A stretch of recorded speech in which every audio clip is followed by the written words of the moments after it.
And have you ever wondered what really happened to the second Marty McFly? And as we dive into the world of Back to the Future, let's take a moment to appreciate the journey and remember to subscribe to the channel and hit that like button. Uh, in the iconic trilogy, the ending leaves us with a curious question.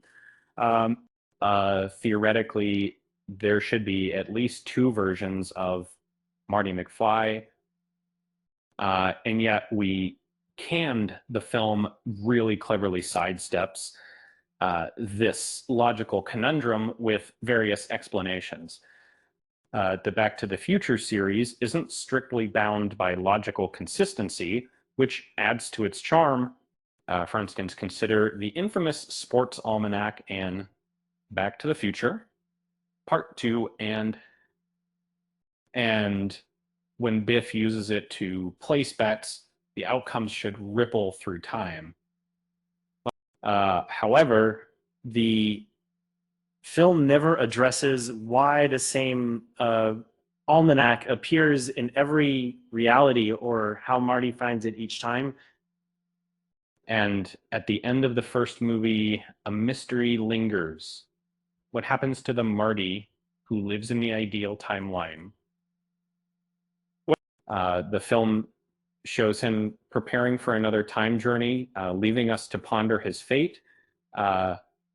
This creates a loop of multiple Martys traveling to 1955, potentially altering their futures.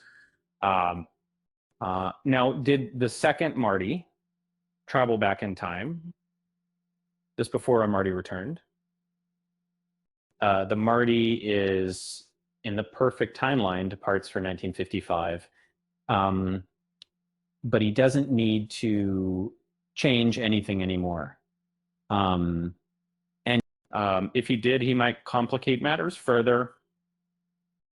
In the final installment, Doc Brown faces a perilous situation in the Wild West. To maintain his ideal life,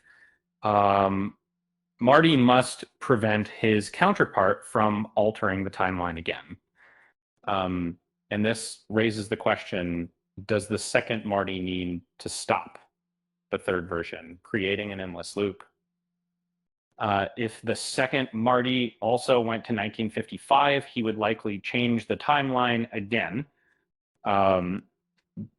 This could create more issues for Marty in 1985, as all his problems were resolved when he returned. Any further changes could jeopardize that resolution.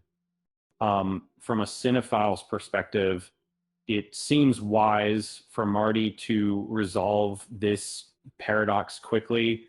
However, this could involve eliminating an alternate version of himself, which is a darker interpretation of his fate. The one timeline rule complicates things further. Doc Brown explains that no matter how much Marty tinkers with the timeline, he can't change things too significantly. The unchanging reality will always reassert itself, as seen throughout the series. Interestingly, the same family appears across different timelines, suggesting some aspects remain consistent. Marty's actions can only change reality to a certain extent as the main timeline eventually prevails. But what if multiple realities coexist, allowing all Martys to exist without interference? And there's a darker solution to the Marty McFly dilemma. Some speculate that Doc Brown could have eliminated the second Marty to prevent a paradox. While this idea raises eyebrows, it implies a serious breach of trust between them. In simpler terms, some viewers might accept that Doc had to eliminate an alternate Marty, but it's more likely he was mistaken about the timeline. The DeLorean plays a significant role, making it hard to imagine Doc using it to eliminate his friend. So what do you think happened to the second Marty? Did he get lost in time, or did Doc have to make a tough choice? Remember, time travel can be a tricky business, just like trying to find a parking spot at a busy mall. And with that said, thanks for watching, and until next time,